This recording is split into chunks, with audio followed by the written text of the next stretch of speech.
So a lot of people talking about venture capital being broken, too much money out there. Yeah. You buy that? Yeah, I do. How is it broken? So listen, I fundamentally believe there was way too much money that went into venture capital. That causes two distinct problems. And Paul Kudrowski talked a lot about this in a paper published, he was a Kaufman fellow, published it. Number one is you had too many money managers in the industry. And if you take money from people who fundamentally don't understand how to help and nurture entrepreneurs, I think it leads to bad companies, bad outcomes. And that's what's happened. But the other problem is this.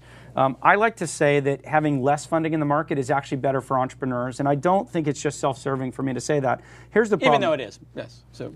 But here's why I think it's not. Is when I raised money the first time, I had 8 competitors get funded, and all of them raised 10, 12, $15 million. The Me Too. Not only Me Too, but they were giving it away free because they were going to get their $40 million round, and I was trying to charge for it up front.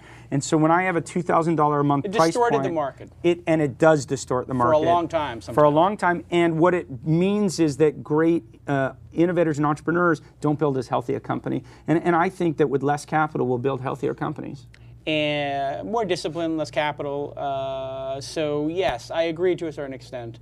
There was the Urban Fetch and Cosmo price wars that they both ran off the side of the cliff. Yeah, and along with Webvan. All of them had too much money. They all just ran off the side of the cliff. I mean, look at, for example, I don't know, locally here, if you saw Ripple TV and... yeah, that crashed and burned. Crashed and burned. What was they were doing like...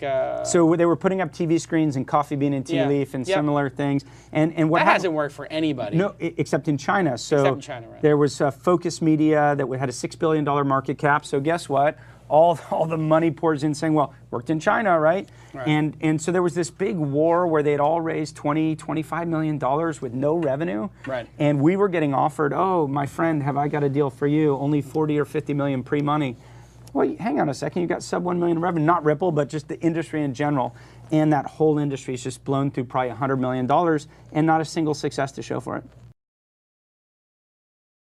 You've been watching This Week in Startups.